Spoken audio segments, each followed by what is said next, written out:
I'm finding that one of the reasons that I like this challenge is because I don't like being on camera, and it's fun to work with that in its own little way.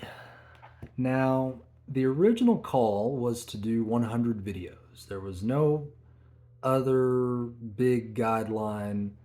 Um, I know there are some guidelines. I don't have them in front of me. They're on my phone, which I'm using to record right now. But the point was that it just looked like an open-ended process. And I was thinking about, well, should I do this daily? I'm not really sure if I'm rated for that kind of output right now. Um, but it also made me wonder, what if I did weekly? That would take forever. That would take an entire forever and a half. It would be July 2027 by the time I did 100 weekly videos. So that's something to consider, because there's no, I didn't see it was a race. And I don't know what the rush is, right?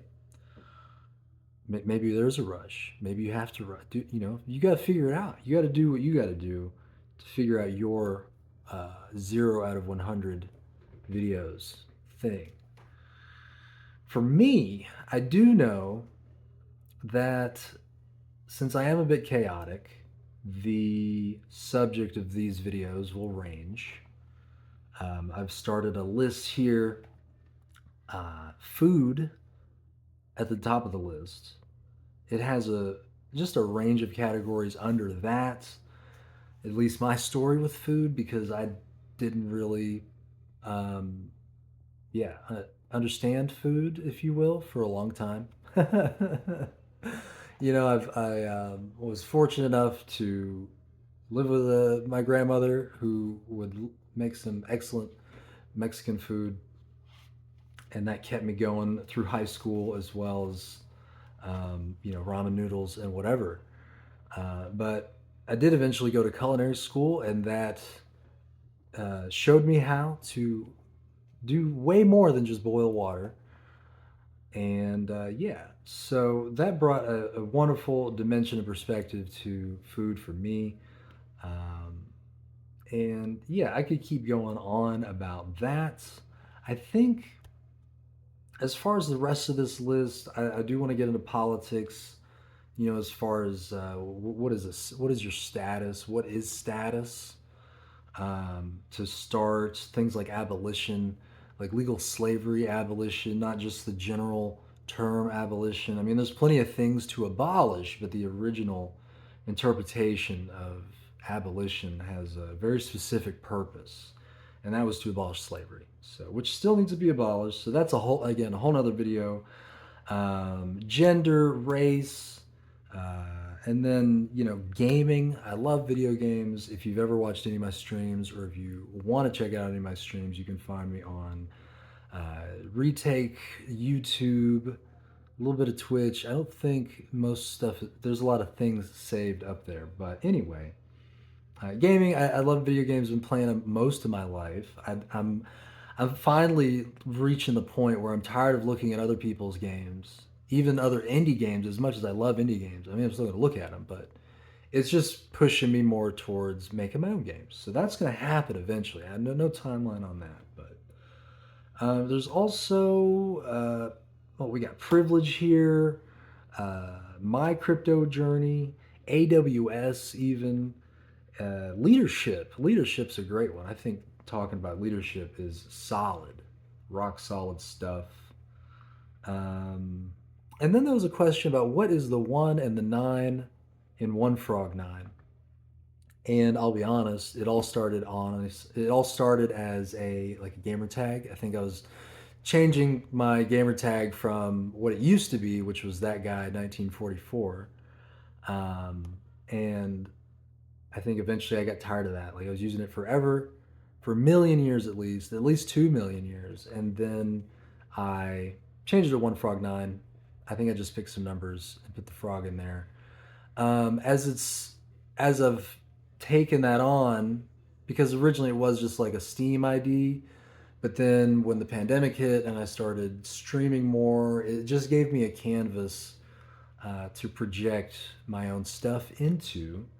So yeah, that's really where it starts. But I don't know. I like playing with numbers and patterns. Not that I'm a super big math nerd or computer scientist wizard. One day I will be, hopefully, or at least a frog wizard. That would be cool.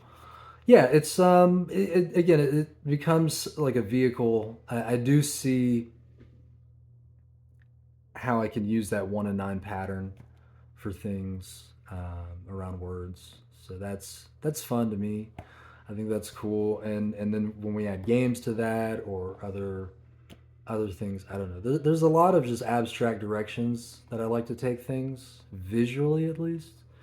I don't really consider myself much of a writer, so it that makes it hard to structure plans around what something can or should be or will be to manifest. But hey, we all know our strengths and weaknesses. Every single one of us, we know them, mostly maybe.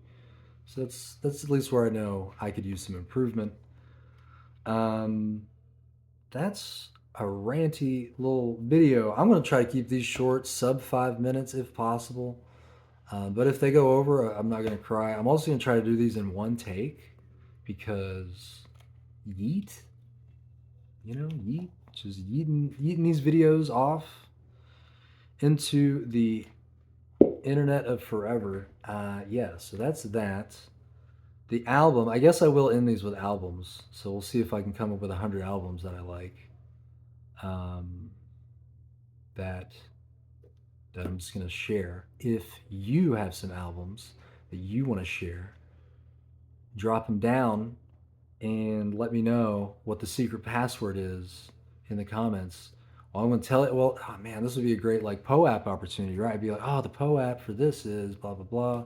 Man, that's a lot of coordination. I don't know about all that, but anyway, yeah, the album we're looking at is Fleet Foxes by Fleet Foxes. Um, Again, first take, that is just what was in my mind. And again, it was a little tough to get this one started today. The first one was easy, but this one, I don't know. I don't know about this, y'all. This is something else. See, I think I'd much rather just be like doing this. All right. All right. Cool. Kick ass.